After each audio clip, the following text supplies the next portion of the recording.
Well, welcome students of Standard 10th.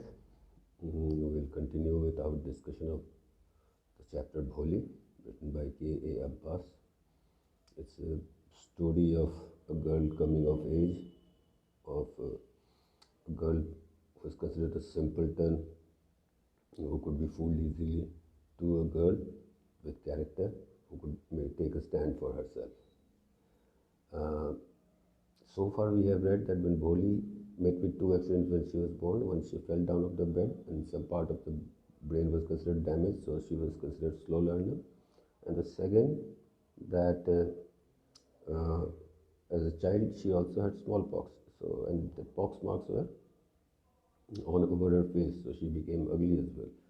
Out of the 7 brothers and sisters, she was the ugliest and nobody cared about her, not even her parents. She was thrown like a dustbin, like some piece of garbage inside the house. Her hair was never combed, she was never washed, or never a new dress was made for her. This way, things were going on for Bholi, and that's what Bholi knew. But there was a time when a school opened in a village, and Bholi was sent there to study. The teacher she found over there gave her so much confidence that she suddenly transformed and changed the entire ethos of the village. So we will be figuring out. Her father had arranged, so far we have read that the father had arranged marriage with a 45-50-year-old man, a widower, who had grown up children and was almost the age of Bholi's father. And he too was a lame man and a very greedy person. But since he had money and everybody thought Bholi was stupid, dumb as a cow and ugly, so she couldn't get married, so that was the best marriage proposal that her father could find for her. Now, when Vishambhar found out that Bholi was ugly, he demanded 5,000 rupees in addition to get married. Bholi, which earlier wasn't resisting the father's order because their father had selected that person for him, so she was happily, quietly married, not happily, but quietly getting married to her. But when the man showed his greed and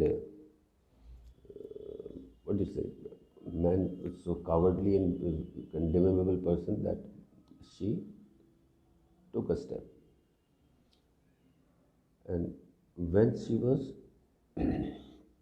so we come to the scene when the 5,000 rupees were paid and now Vishambhar was ready to garland her. Bholi removed the cover of her face and stared at Vishambhar.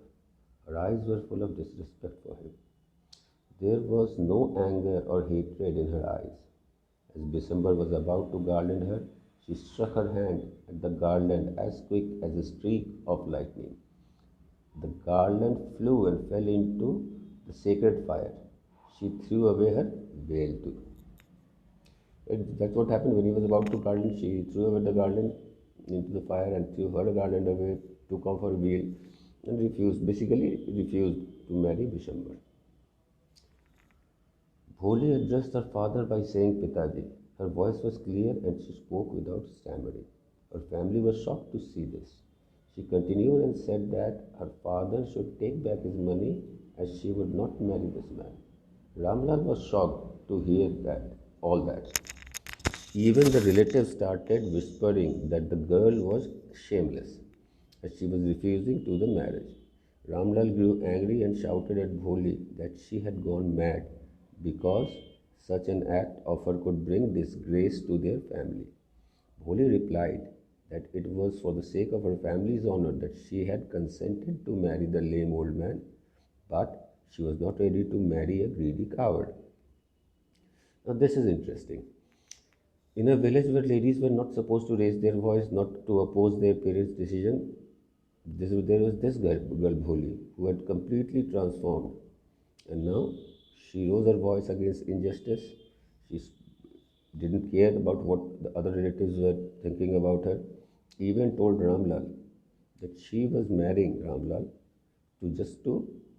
for the family honor, if you may say so. But she was not ready to spend the rest of her life with a greedy coward. Now, see the transformation of Bholi. From a scared little girl who stammered and didn't speak and sat in a corner, she had become a woman who was empowered enough to stand for her rights and to say right from the wrong. And we are talking about older ages when these things were not seen in villages. An old woman commented that Bholi was a shameless girl, though they all thought that she was a dull and innocent girl. Bholi looked at her with extreme anger and said that everyone thought that she was a fool and that's why they wanted to marry her off to an unkind man.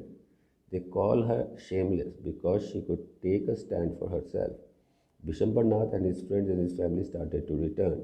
The bandsmen were not sure of what was happening. They thought that the marriage ceremony had completed and so started playing the music related to the ending of a wedding ceremony.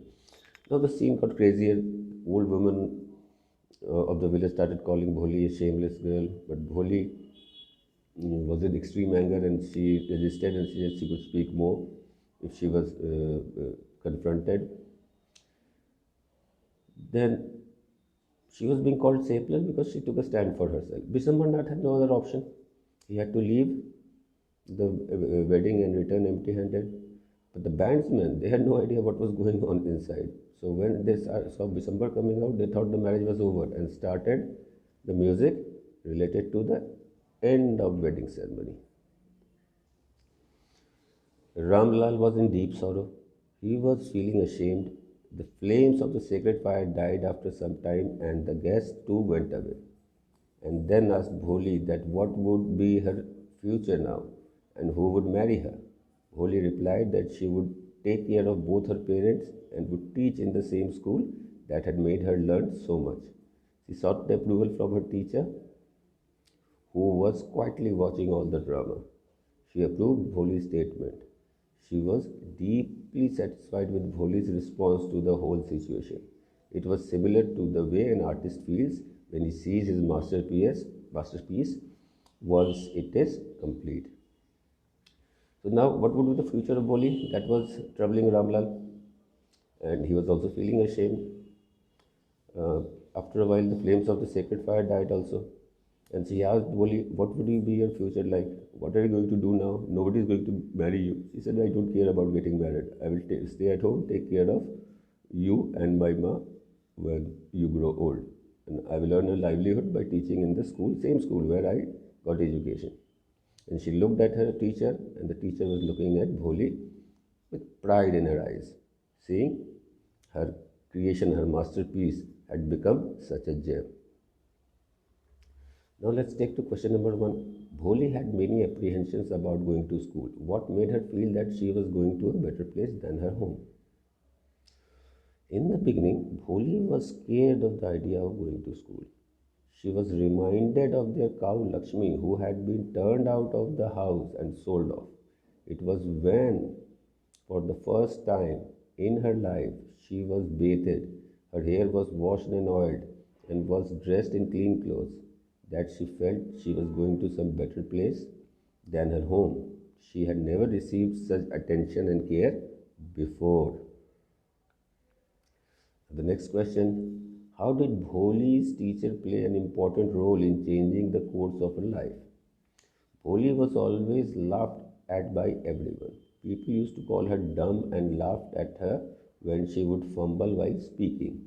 This made her sad and low confident child who would remain quiet and sit with her head bent down into her knees. It was on the first day of school that her teacher discovered her problem of being a low confident due to her inability to speak clearly. She encouraged Bholi and treated her in a polite manner. Bholi was never treated like this by anyone. Her teacher told that with practice she could become a learned person who could speak properly without stammering. This filled her with hope and led to a change in the course of her life. Moving on to the next question, why did Bholi at first agree to an unequal match? Why did she later reject the marriage? What does this tell you about her? Bholi agreed to marry an unequal match because she had heard her parents discussing the marriage proposal. They said that she was lucky to get a bridegroom who was rich and was ready to marry her without taking dowry. She was unaware of Bholi's pockmarks and dumbness. She had heard her mother say that if they did not accept the proposal, Bholi might remain unmarried all her life. Later, Bholi refused from the marriage because the bridegroom demanded 5,000 rupees as dowry from her father. Moreover, it was unbearable for her to see her father pleading in front of him for the sake of his daughter and family's honor. Her self-respect made her refuse her from marrying the greedy coward. So this will be all, children. I hope you take proper care and stay safe in this second round of Corona. Be well. Goodbye.